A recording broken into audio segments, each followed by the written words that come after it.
High বন্ধুরা, gardening with প্রিয়তা চ্যানেলে তোমাদের স্বাগত। আবারও চলে আসলাম আরেকটা নতুন ভিডিও নিয়ে। আজকে যে বিষয়টা তোমাদের সামনে শেয়ার করব সেটা হলো জারবেরা গাছকে কিভাবে টবে প্রতিস্থাপন করতে হয়। তো দেখছো বন্ধুরা, এই জারবেরা গাছটা আমার 1 বছরের পুরনো। সেটা আমি লাগিয়েছিলাম এই মাটির মধ্যে। তো গাছটাকে আজ তুলে ফেলছি। তার কারণ হলো বর্ষার সময় যখন বৃষ্টির জল গাছটাতে জমে যায় এবং গাছটাতে খুব ক্ষতি হয়ে যাচ্ছে, সেই কারণে। তো এই গাছটাকে আমি তুলে নিয়েছি এবং এই গাছটা থেকে মনে হচ্ছে আমার 3টা চারা বেরিয়ে আসবে। যখন আমি লাগিয়েছিলাম জারবেরা গাছটা তখন একটাই ছিল। তো জারবেরা গাছগুলো এরকমই হয়, যখন দিন যায় বা কিছুদিন পর পর এরকম ঝাঁকের মতো তৈরি হয় এবং একটা চারা থেকে অনেকগুলো চারা তৈরি হয়। আমি এই চারাগুলো থেকে ভালো করে খুলে নিচ্ছি।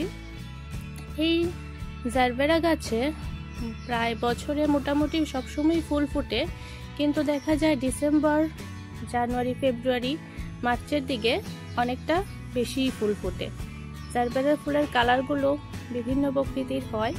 আমার এখানে যে জারবেরা ফুলটা সেটা হলো লাল কালারের। তো আমি এইগুলোকে ছাড়িয়ে নিচ্ছি।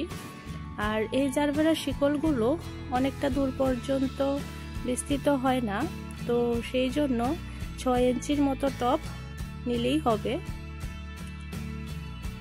আর এই জারবেরা গাছগুলো পোকামাকড়ের সমস্যাটা বেশি হয় যখন বর্ষার সময় থাকে। তখন চেষ্টা করবেন যে কিছুদিন পর পর কীটনাশক ওষুধ বা নিম তেল সেইগুলোকে স্প্রে করার জন্য। আর দেখো বন্ধুরা, আমি একটা থেকে ছাড়িয়ে নিচ্ছি। মোটামুটি আমার 3টার মতো চারা আমি এখান থেকে সংগ্রহ করে নিয়েছি। আর এই 3টা চারাই আমি 3টা টবের মধ্যে বসিয়ে দেব। তো এর জন্য আমি মাটিটা যেরকম নিয়েছি 50%-এর মতো নিয়েছি মাটি, 30%-এর মতো নিয়েছি বালি এবং 20% নিয়েছি কোকোপিট। ব্যাস। আর নিচের থেকে যে পুরনো পাতাগুলি রয়েছে সেই পাতাগুলোকে আমি ছিঁড়ে দিচ্ছি।